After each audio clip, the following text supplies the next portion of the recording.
Ações de marketing com altíssima adrenalina e 2 protagonistas, o piloto da Fórmula 1 e um artista de Hollywood. O ator Tom Cruise no ar e o piloto Max Verstappen no gelo. Isso mesmo, essas são apenas algumas das aventuras que esperam por você no Máquinas na Pan dessa semana e mais.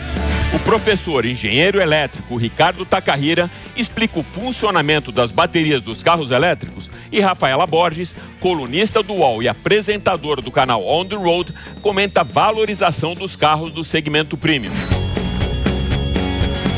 Continuamos firmes com críticas ao aumento abusivo dos combustíveis.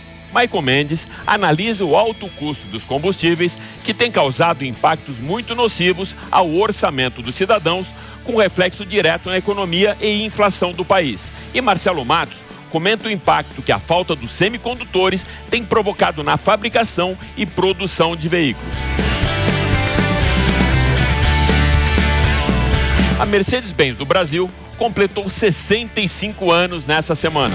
Para homenagearmos a estrela de 3 pontas, nós vamos levar você para uma viagem virtual, através do Museu Mercedes em Stuttgart, com uma linha do tempo que se confunde com a própria história do automóvel.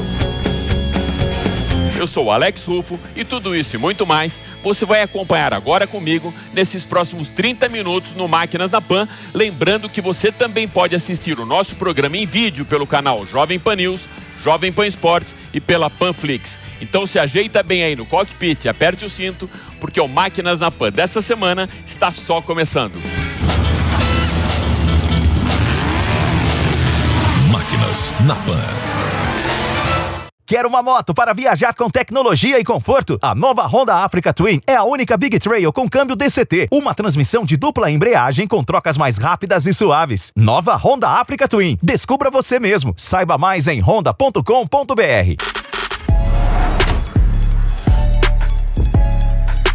Para darmos a largada no Máquinas na Pan da semana, nós vamos transportar você para algumas aventuras bem radicais, no gelo e no ar.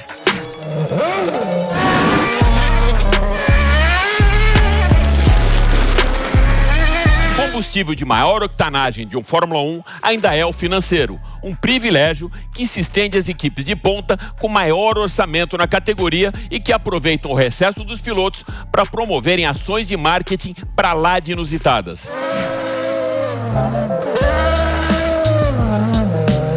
A Red Bull utilizou os Alpes austríacos durante o recesso de final de ano para colocar o seu carro de Fórmula 1 no gelo com Max Verstappen.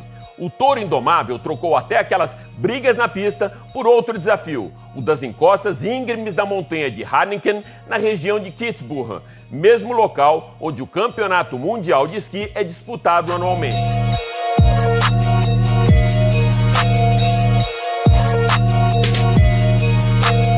Dos Alpes para a Califórnia, a equipe austríaca de Christian Horner aproveitou o intervalo das gravações do astro mais bem pago de Hollywood, Tom Cruise, para colocar em uma pista de corrida o protagonista de Missão Impossível e Top Gun para acelerar um Fórmula 1 a 300 km por hora na pista de Willow Springs, relembrando seus dias como piloto da NASCAR no blockbuster Days of Thunder, e depois para assistir uma demonstração do ator que dispensa dublês nos takes de ação no comando de um helicóptero com manobras radicais e total domínio da máquina. Tom Cruise se despediu do staff da equipe com um looping antes de voltar às filmagens de mais um blockbuster da franquia, Mission Impossible Ghost Protocol.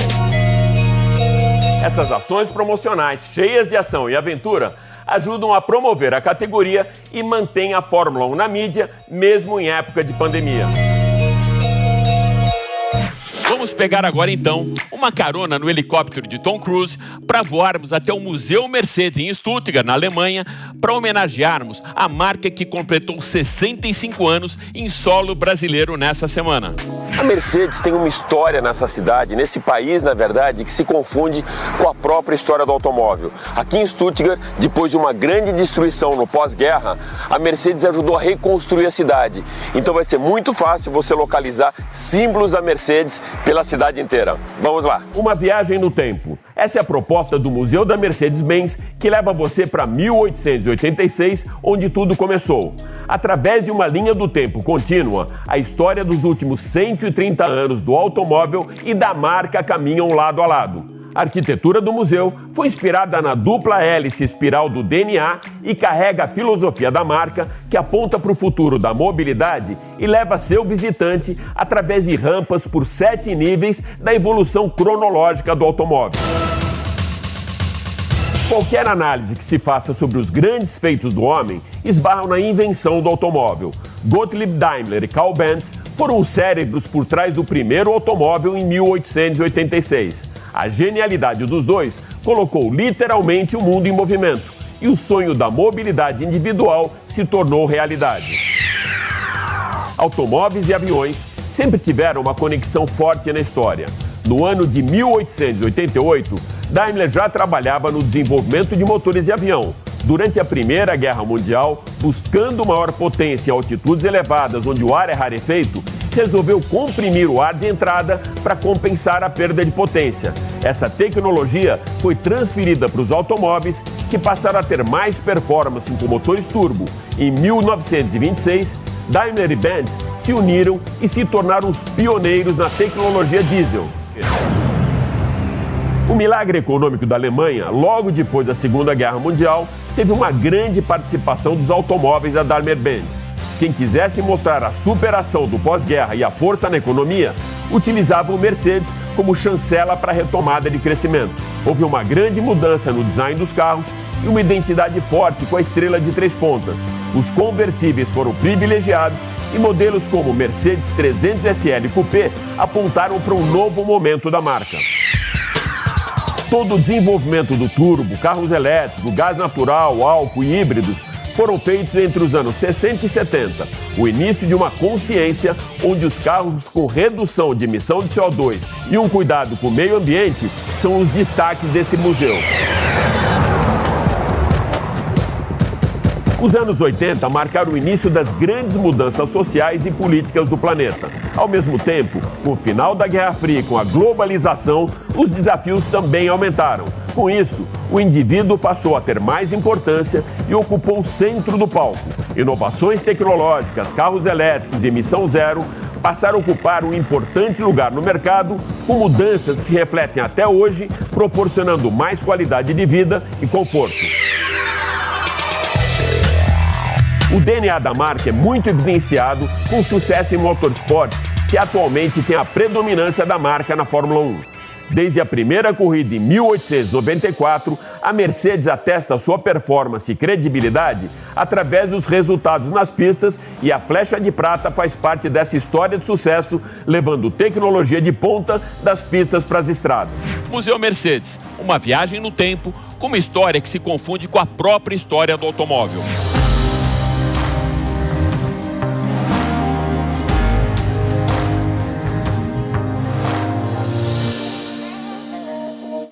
E de volta aos estúdios da Panflix, eu tenho o privilégio e a honra de receber aqui na Jovem Pan o professor de pós-graduação do Instituto Mauá de Engenharia e também engenheiro elétrico Ricardo Takahira, para a gente dissecar junto uma bateria de um carro elétrico. Ricardo, seja super bem-vindo ao Máquinas na Pan. Obrigado, Alex, pelo convite.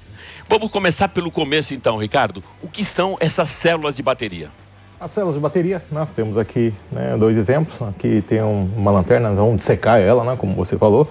Mas essa aqui é uma bateria típica de um veículo elétrico. Tá? Essa é uma prismática, você tinha falado, né? Isso, aqui nós temos uma prismática, aqui dentro nós vamos mostrar uma cilíndrica e tem um terceiro tipo que não está aqui, que é o pouch, também é usado em carro elétrico. Tá, então vamos começar por essa que está dentro dessa lanterna.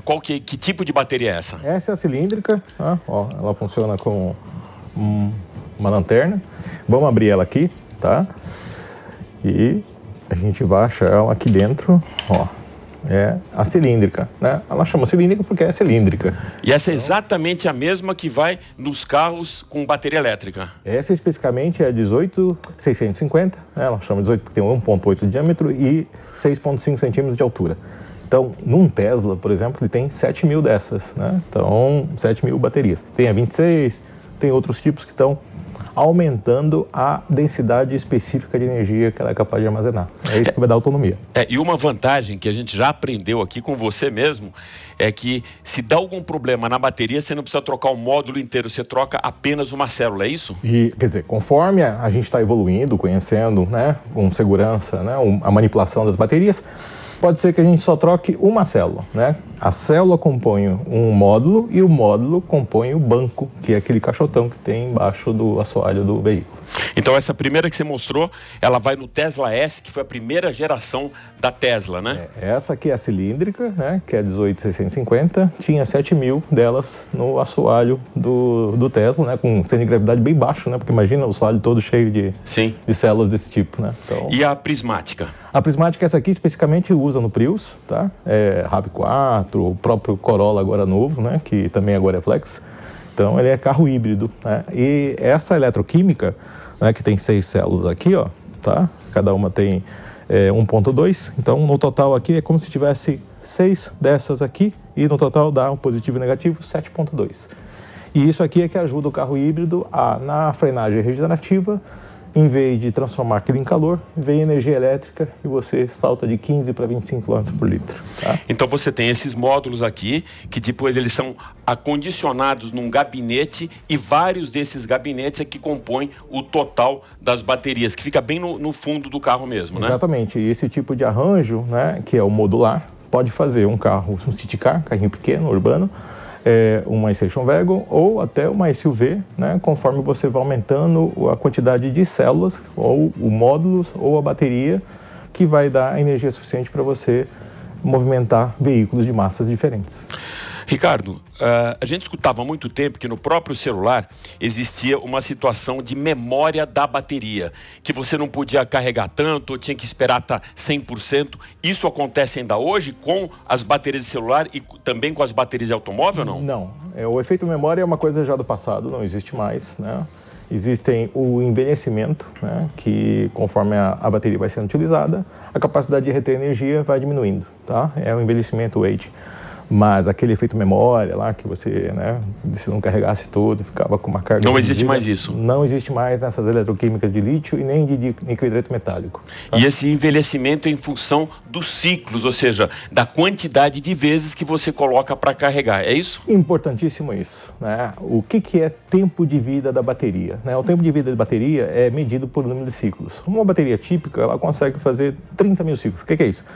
No carro, você carrega de noite e anda de dia. Carrega de noite e anda de dia. Então, o state of charge, o percentual de bateria, ele não vai a 100%, mas vai a 90% durante a noite, 80%, e depois, quando você chega em casa e você rodar muito, vai chegar com 20%. Né? Então, cada ciclo de 20 para 80, de 20 para 80, vai contando esses 30 mil ciclos. Então, a idade da bateria é contada em número de ciclos. Então, se você ficar insistindo muito, talvez você envelheça mais rápido a célula. Ou seja, se você tiver com 60% de bateria carregada e você viu que aqueles 40% você usou só em 2 dias, você não precisa naquela noite carregar de novo, que você vai estar perdendo aí um ciclo de vida útil, é isso? Exatamente. Hoje essa inteligência depende do usuário, mas logo talvez os carros pensem por você. Pô, amanhã o Alex vai andar só 60 km, por que eu vou ter que queimar um ciclo de recarga e diminuir um ciclo de recarga do tempo de vida da bateria?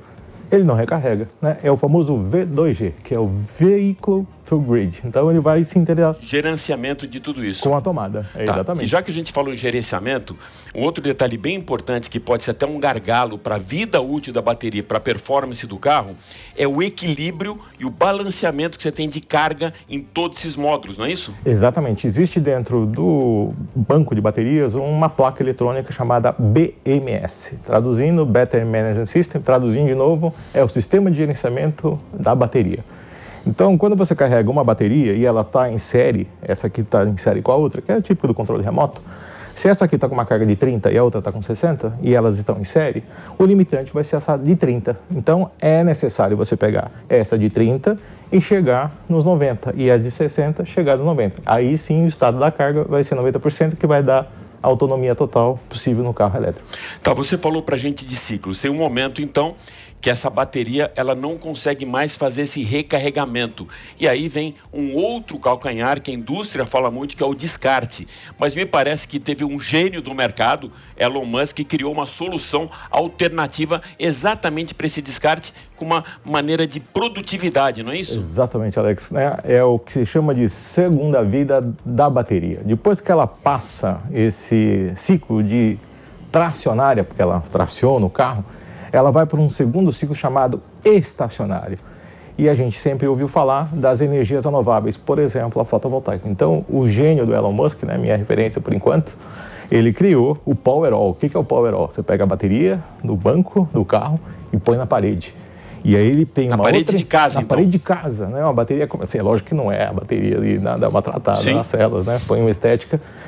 E ele tem também uma outra empresa chamada SolarCity, que é a telha fotovoltaica, que vai usar essas baterias, assim, mais velhas, de forma que ela vai virar estacionária com uma carga praticamente constante. Quer dizer, ele não vai fazer aquela excursão, o Deep of Discharge, né, que é a profundidade de descarga, e você vai conseguir usar só 10% para geladeira, fogão, iluminação da casa, né? E ainda conversando com as telhas que também ajudam nesse recarregamento dessa bateria. Que é outra dúvida e a pergunta, vai ter energia para abastecer todos os carros elétricos? Sim, na medida em que você não vai ficar dependente hoje de energia só hidrelétrica. Nós estamos vivendo uma crise hídrica, tarifa nem vermelha, roxa, né?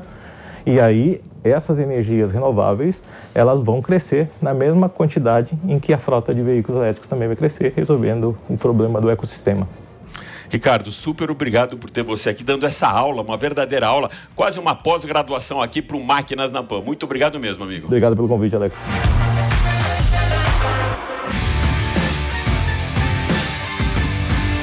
Totalmente renovada e com motor mais potente, a nova Honda Africa Twin chega ao mercado entregando muita tecnologia. O conceito True Adventure fica muito bem evidenciado nas duas versões da Africa Twin, com destaque especial para o painel. O painel é colorido, sensível ao toque e tem tela TFT de 6,5 polegadas. Através dele, o condutor recebe plenas informações e pode controlar os sistemas da Africa Twin, cada um dos seus modos de pilotagem, selecionando na parte superior esquerda da tela, que pode ser personalizada para mostrar diferentes níveis de informação. Um destaque é a facilidade de operação, mesmo com luvas.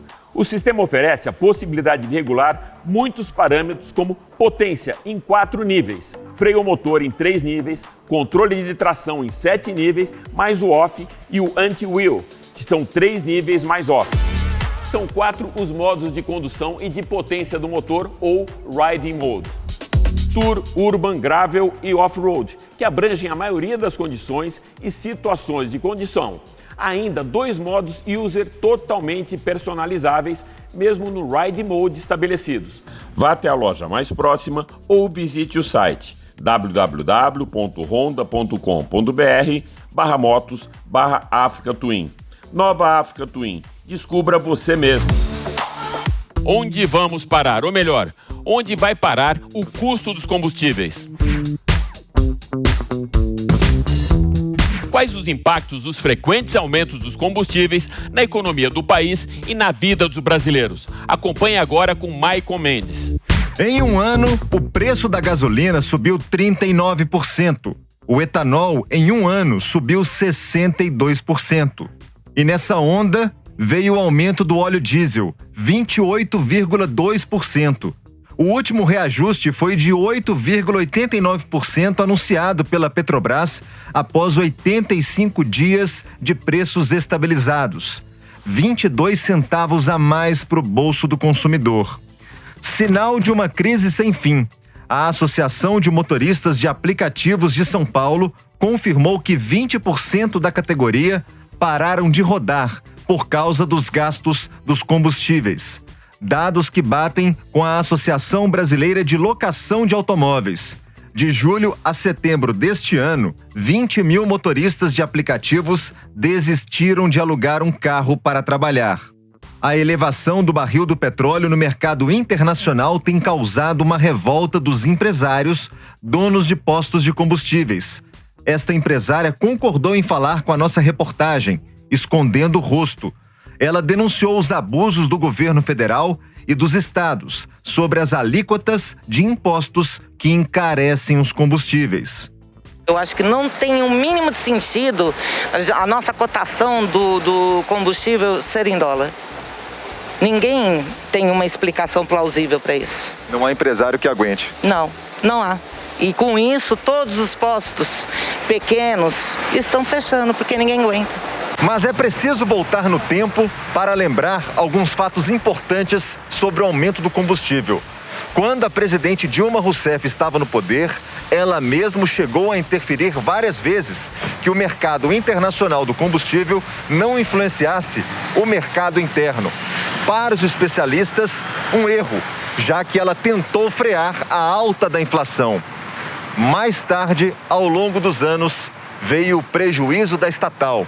O resultado disso tudo, segundo especialistas, quem saiu mais prejudicado? Empresários e, claro, você consumidor. E a interferência do governo Dilma sobre os combustíveis durou de 2011 a 2016.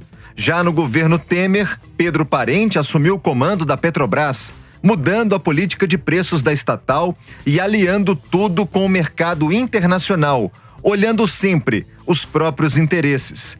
Uma ação saudável do ponto de vista econômico, mas desfavorável à condição do brasileiro que ganhava e continua ganhando pouco e ainda paga muita carga tributária. Isso sem contar os altos custos dos empresários para lidar com tudo isso. A crise econômica que atinge o Brasil chegou aos combustíveis. Hoje, a independência da Petrobras dita a regra. Os preços são determinados pela lei de mercado, oferta e demanda, mas tudo alinhado com o barril do petróleo sendo vendido lá fora. Em julho de 2017, rumores de uma greve dos caminhoneiros. E em maio de 2018, ela parou o Brasil. A falta de carro 0 km nas concessionárias deverá se estender até o primeiro semestre de 2022. Marcelo Matos tem mais informações. A falta de componentes eletrônicos derruba as vendas de veículos no Brasil. O mercado recuou 25% em setembro, na comparação com o mesmo mês do ano passado, e fechou em 155 mil unidades. O setor esperava crescer 16% em 2021 e vender 2.380.000 veículos. Mas as constantes paralisações das fábricas, pelo desabastecimento dos semicondutores, reduziram a produção e as concessionárias estão sem modelos novos para atender aos consumidores. A primeira revisão da FenaBrave, a Federação das Revendedoras, baixou a expansão de 16% para 11%. Na nova estimativa agora, o mercado deverá crescer 4,8%, com 2.150.000 carros comerciais leves, caminhões e ônibus. O diretor executivo da entidade, Marcelo Franciulli, avalia que a normalização passa pelo segundo semestre de 2022. Os componentes eletrônicos, especialmente hoje, eles são vitais hoje na produção de veículos, né? E por isso que foi feita essa revisão, que nós entendemos que vai se prolongar ainda essa inconstância, vamos dizer assim, né? Esse desarranjo no fornecimento. O problema afeta a indústria automotiva mundial. No Brasil, no acumulado do ano até setembro, as vendas chegaram a 1.570.000 veículos, um crescimento de 14,78% sobre 2020, ano do início da pandemia. As montadoras instaladas no país têm capacidade anual de produção de 5 milhões de veículos, mas estão longe do seu recorde de 2013, com 3.800.000 veículos. Sem zero disponível nas concessionárias, os seminovos com até 3 anos de fabricação são os mais disputados no mercado e têm seus preços valorizados.